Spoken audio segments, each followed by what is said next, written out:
Everyone, welcome back to CG smart study. आज की इस वीडियो में हम क्लास 10th के हिंदी असाइनमेंट को सॉल्व करेंगे।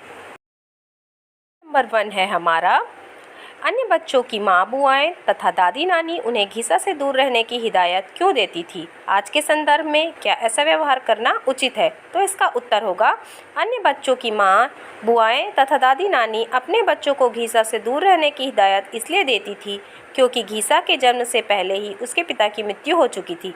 घिसा का बाप उसकी माँ को कहीं से अपने साथ लेकर आया था, अतः घिसा को अभागा या अवैध संतान माना जाता था। वह कोरी जाति का था, इस कारण बल्कि हरामी की औलाद मानकर उसे दूर रहने की हिदायत बच्चों को दी जाती थी। आज के युग में अथवा किसी भी युग में इस प्रकार का व्यवहार करना किसी के साथ भी करना उचित नहीं कहा जा सकता। समाज का काम घृणा ईर्ष्या से दूर रहकर दुखी, पीड़ित और निर्धन लोगों को भावात्मक, धनात्मक आदि सहयोग करना चाहिए। नंबर 2 है हमारा, माटी वाली का कंटर किस प्रकार का था? उत्तर होगा इसका, माटी वाली अपने कंटर के ऊपरी भाग को काट देती थी, जिससे उसे माटी भरने तथा खाली करने में बुढ़िया को आसानी रहती थी। में आगे का क्वेश्चन है, माटी वाली कहानी के अंत में लोग अपने घरों को छोड़कर क्यों जाने लगे थे? तो इसका उत्तर होगा, टिहरी बांध को 2 सुरंगों को बंद कर देने के कारण शहर में पानी भरने लगता था। पूरे शहर में भगदड़ मच जाती है। लोग अपने अपने घरों को छोड़कर अपनी जान बचाने के लिए शहर छोड़कर जाने लगते हैं। 3, टैक्स को बीमारी के रूप में देखने का क्या आशय है? तो इसका उत्तर हो जाएगा, टैक्स करोड़ों लाखों रुपए की आमदनी पर लगाया जाता है। जिस पर टैक्स लग रहा है वह समाज का सम्मानित व्यक्ति माना जाता है। लेखक भी टैक्स देने की बीमारी को अपनाकर समाज का सम्मानित व्यक्ति बनना चाहते हैं। आज पैसे वाले ही सम्मानित व्यक्ति हैं। नेक्स्ट क्वेश्चन है, निम्न शब्दों का समास विग्रह कर समास का नाम लिखिए। पहला है कोपाकुल, तो कोपाकुल का समास विग्रह हो जाएगा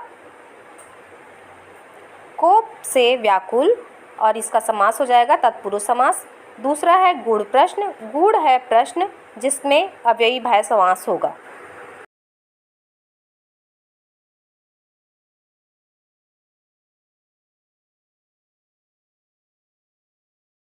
अगला क्वेश्चन है, जब जनता की भौहें क्रोध में तन जाती हैं तो क्या क्या होता है? तो इसका उत्तर हो जाएगा, जब जनता की भौहें क्रोध से तन जाती हैं तो परिवर्तन की आंधी चलने लगती है, धरती हिल जाती है और तूफान उठने लगती है।